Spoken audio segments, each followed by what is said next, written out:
여러분들과 함께 나누려고 하는 말씀의 주제는 트라우마 유래, 그러니까 거기서 비롯된 그런 의미죠. 분노 조절 장애에 휘둘리지 않으려면 하는 그런 것인데, 제 창세기 50장에서 15절부터 21절을 이제 보겠는데, 사실 우리 공동체 성경 읽기를 하면서 얼마 전에 이제 창세기를 잘 끝냈잖아요.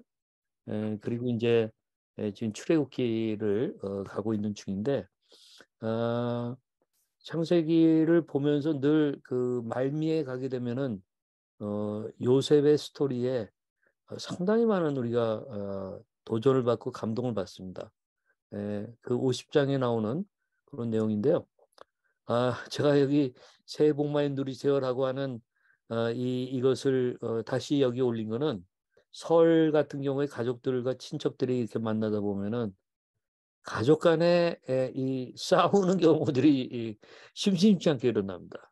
그래서 막 트라우마가 막 건드려지고, 그래서 제가 이 청년들을 그동안 뭐 40여 년 도와오면서 보게 되면은 이 명절 때에 집에 안 가려고 하는 이 싱글들이 많아요.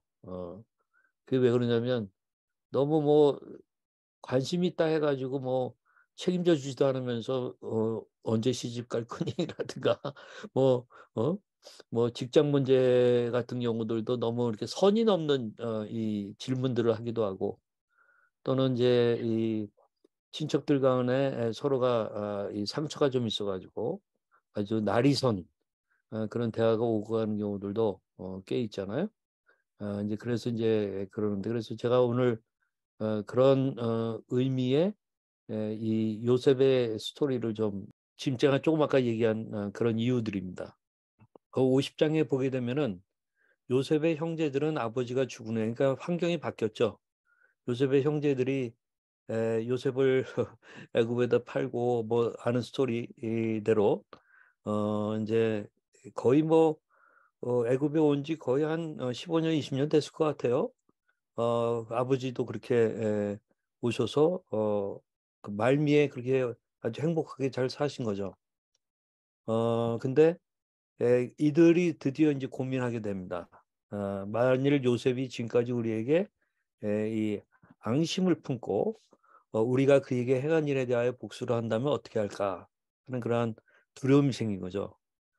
그러면서 이제 16절부터 17절에 보게 되면은 요셉에게 이런 전가를 보냈다. 당신의 아버지는 돌아가시기 전에 당신에게 이런 말을 전하라고 우리에게 지시하셨습니다.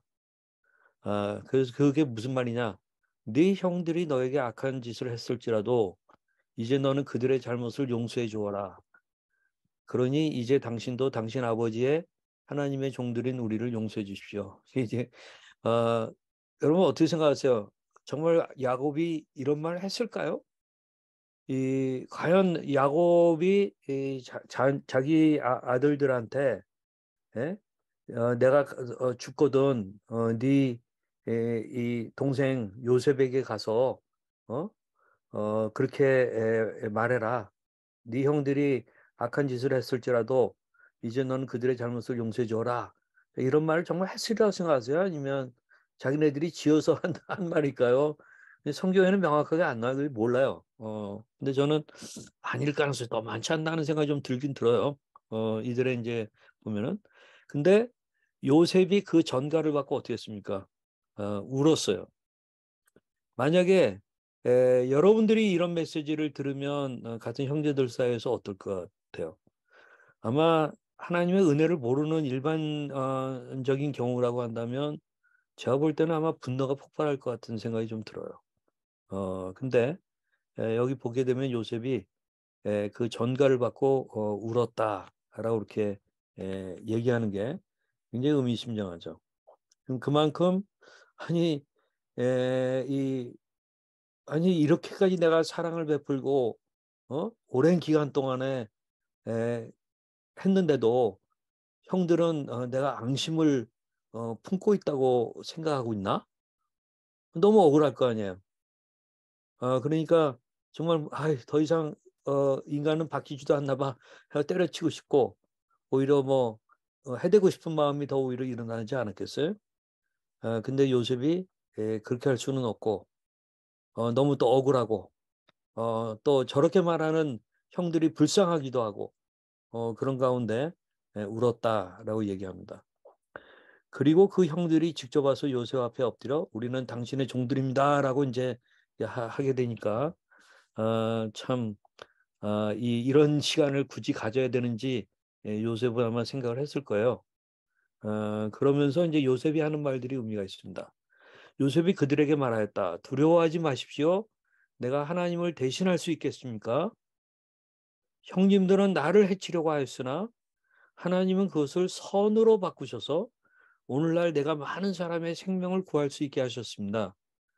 그러니 형님들은 조금 더 두려워하지 마십시오. 내가 형님들과 형님들의 자녀들을 보살펴 주겠습니다. 이와 같이 요셉은 따뜻한 말로 그들을 안심시켰다. 그래서 저는 이 요셉의 이 말을 좀 묵상해 보면서 좀 나름대로 분석을 좀 해봤어요.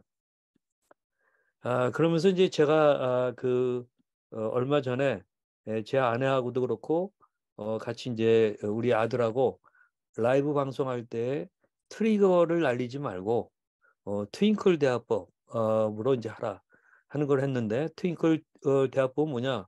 우리 그 노래 알잖아요. 팅클 팅클 리틀 스타.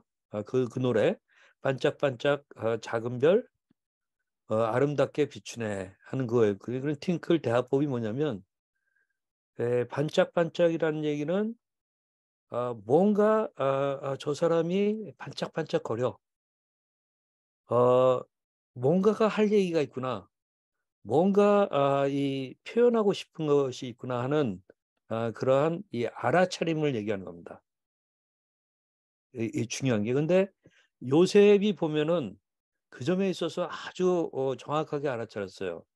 여기 한번 다시 한번 이 본문을 올려놨는데 여기 보면은 요셉이 그들에게 한 말이 두려워하지 마십시오.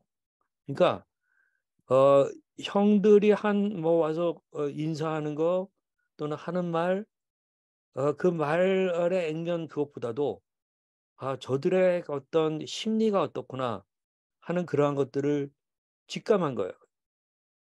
두려워하지 말라. 그리고 또 21절에도 보면 형제들은 조금 더 두려워하지 마세요. 그러면서 마지막에 그들을 안심시켰다. 그 두려움을 걷어줬다는 그런 얘기예요. 저는 이 요셉의 이 관점이 굉장히 이게 중요하다고 생각하는데 우리가 이제 뇌에 있어서 뭐 이 편도체라는 게 있잖아요. 이 편도체라는 게 우리가 그 아믹달라 해가지고 이게 아몬드 모양이거든. 그래서 아몬드랑 비슷한 말이에요. 아믹달라라는 게 거기에 이제 보이는 그 뇌 부위인데 특별히 감정을 조절하고 공포 및 불안에 대한 그런 어떤 학습 및 기억에 중요한 역할을 한다 하는 그게 편도체거든요. 편도가 제거될 경우에 공포나 불안 반응을 유발하는 상황들을 학습하지 못한다. 그래서 이게 뭐 유명한 실험들이 있잖아요. 그러니까 편도체를 제거한 쥐를 고양이 앞에다 놓으면은 고양이 앞에 대듭니다. 피하지 않습니다. 고양이를 무서워하지 않습니다. 예? 그만큼 편도체는 이 감정과 관련된데 특별히 두려움과 관련된 그런 거. 그래서 그걸 제거해. 요즘에는 미국에서는 사람한테도 어떤 이 죽음에 대한 불안을 아주 갖고 있는 그런 병을 갖고 있는 남자가 있는데 그 편도체를 제거해 가지고 그분을 자유롭게 됐어요. 근데 이제 또 다른 좀 현상이 있긴 있지만 크게 문제되진 않아요. 그래서 아마 어쩌면은 앞으로는 이 편도체 떼내는 그러한 일들이 발달될지 모르겠어요. 그래서 여기 보게 되면은 우리가 이제 뭐 앞머리에 있는 그 전두엽이라는 거는 이성, 긍정 정서에 대한 거고, 그다음에 조금 아까 봤던 편도체는 감정인데 그 중에서 부정 정서, 뭐 이런 두려움이라든가 뭐 어떤 또는 짜증이라든가 뭐 등등 이런 것들이거든요. 그래서 중요한 건 전두엽에서의 사고하는 기능을 통해 가지고 편도체에 있는 것들을 직감하면서 그거를 잘 달래고 어떻게 보면 무마시켜주고 그런 거가 굉장히 중요하다는 거거든요. 그래서 여기에 이제 자 나온 그 기사를 하나 보면은 전두엽과 편도체 해가지고 스스로의 감정을 조절하게 하는 거가 전두엽이 하는 거예요. 그리고 타인의 의도를 이해하여 설득하고자 하는 그런 거 전두엽에서 일어나는 거예요. 그러니까 요셉은 형들이 그렇게 말할 때에 자기가 어떤 화가 나는 거를 조절하고 그러다 보니까 눈물록이 나타난 거죠. 그러면서 타인의 의도를 이해하고 그것을 설득하는 그러한 타인의 의도는 뭐야? 이 사람들이 형들이 그렇게 내가 잘해줬음에도 불구하고 두려워하고 있구나. 어? 죽을까 봐 두려워하고 있구나 하는 그것을 이해하는 그런 거가 있었다는 거죠. 그래서 한편 분노, 공포, 짜증, 스트레스, 슬픔 등의 부정적 정서는 편도체를 활성화시키고 전두엽의 기능을 저하시킨다는 거죠. 반면에 강력한 전두엽은 편도체를 차분하게 억제할 수 있다. 그렇기 때문에 중요한 게 이거예요. 전두엽과 편도체는 이처럼 밀당 관계에 있습니다. 그래서 우리가 이제 그 성경에 보게 되면은 왜 하나님이 그렇게 두려워하지 말라는 말을 많이 했는지 이 리차드 범브란트라고 하는 이 루마니아의 이 좋은 크리스천 사역자인데 이 사람이 루마니아에서 그 차우셰스크 독재는 아주 유명했잖아요. 악랄한 독재잖아요. 거기에서 위대한 투쟁을 이끌어내고 마침내 독재가 무너지도록 하고 민주주의와 어떤 신앙의 자유를 회복한 그런 사람인데 이 사람의 책에 보면 이런 얘기가 나와요.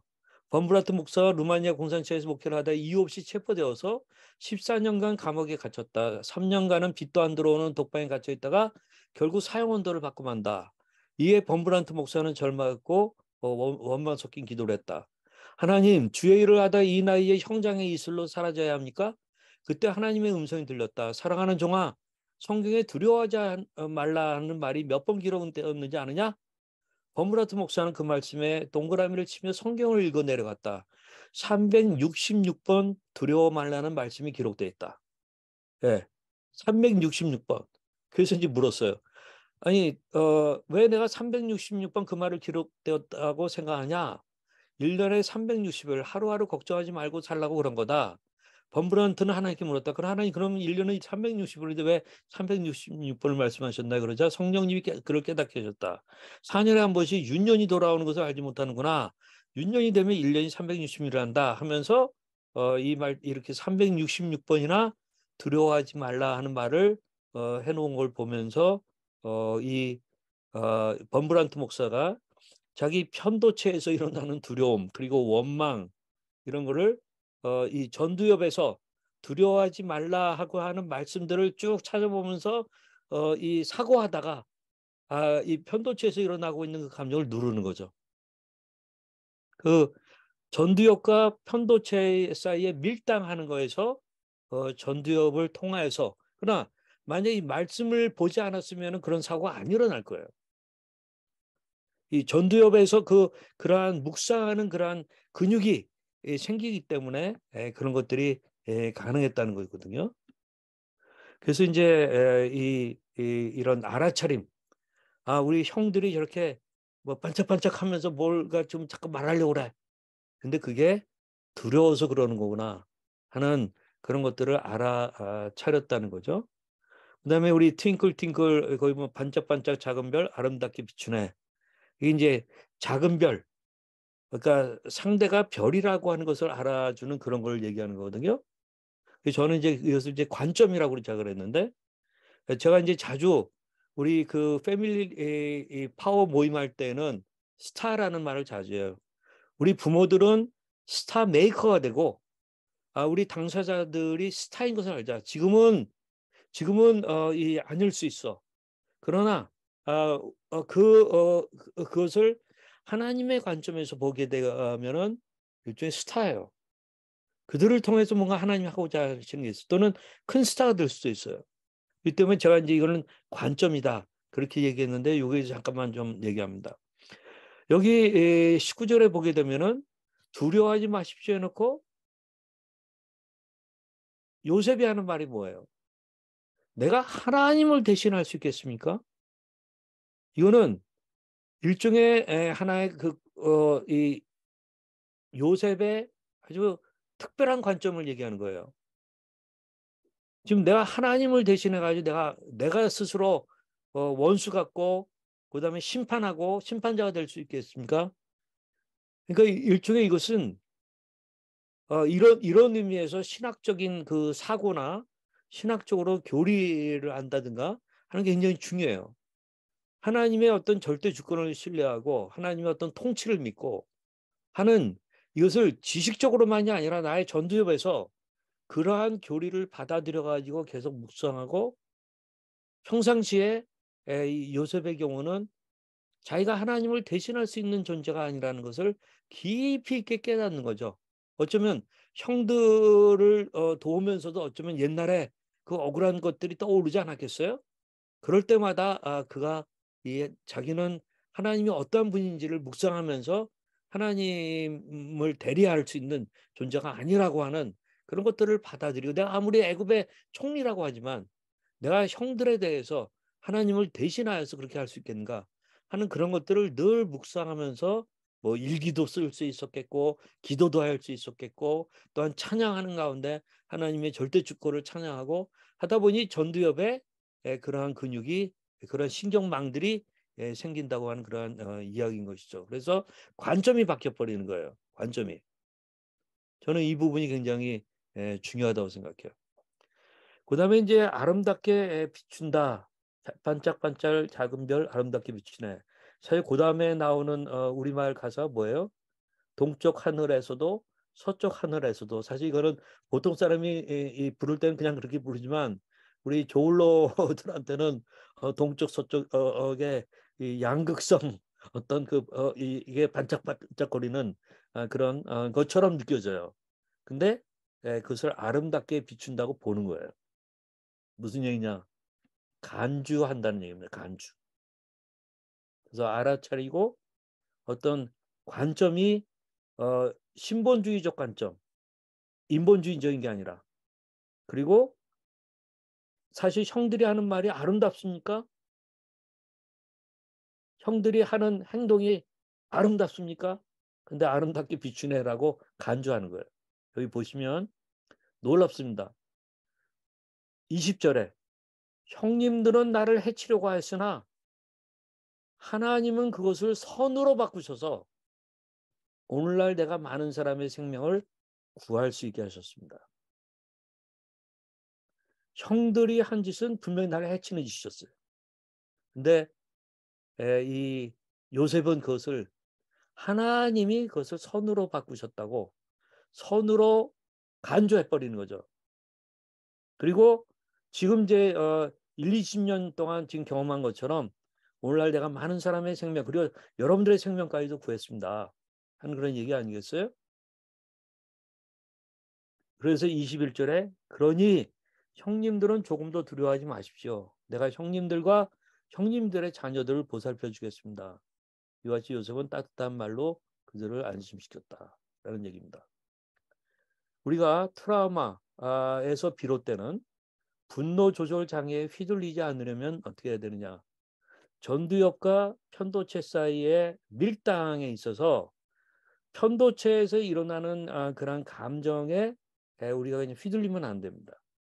그게 굉장히 강할 수는 있지만 그 휘둘리면 안 됩니다. 우리 전두엽에서 말씀에 의해서 또는 하나님에 대한 묵상에 의해서 신적 사고에 의해서 또는 기독교적 세관에 의해서 우리의 전두엽의 하나의 신경망이 좀 이렇게 새롭게 되어야 되는 거예요. 그 때문에 우리가 먼저 해야 될 것은 편도체에서 일어나고 있는 이러한 감정을 이성으로 가져와 가지고 전두엽에서 그것을 평가하는 게 굉장히 중요해요. 형들이 두려워서 저렇게 하는 거구나.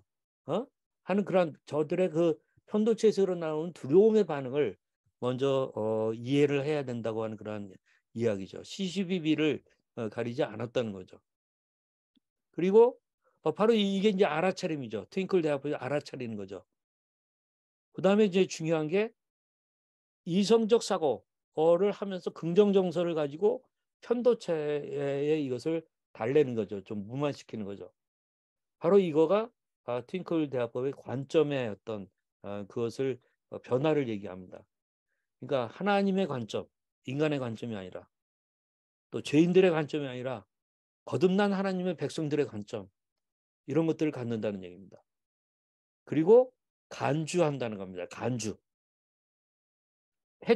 여러분들은 저를 해치려고 했어요. 그러나 하나님이 그것을 선한 것으로 바꾸셨어요. 여러분들을 위해서 내가 여기 먼저 보내진 거예요.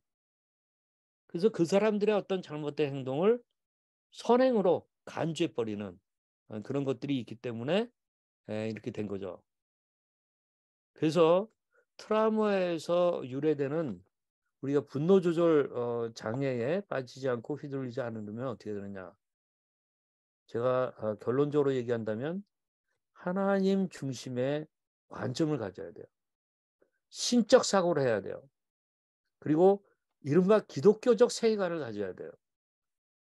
이런 걸 안 갖고 있으면 우리는 계속해서 편도체에서 일어나는 감정에 휘둘리면서 관계가 망가지고 더 안 좋은 일들이 일어나고 그렇게 한다는 것입니다. 그래서 우리가 이 요셉을 통해서 좀 이런 하나님 중심으로 산다는 게 뭔가 하는 부분을 좀 더 명확하게 알았으면 좋겠습니다.